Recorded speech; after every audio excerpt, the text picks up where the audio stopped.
নমস্কার বন্ধুরা, সুপ্রভাত।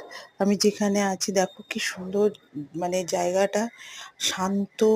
আর এই দেখো পাখিদের আওয়াজ, মন ভরে যাবে।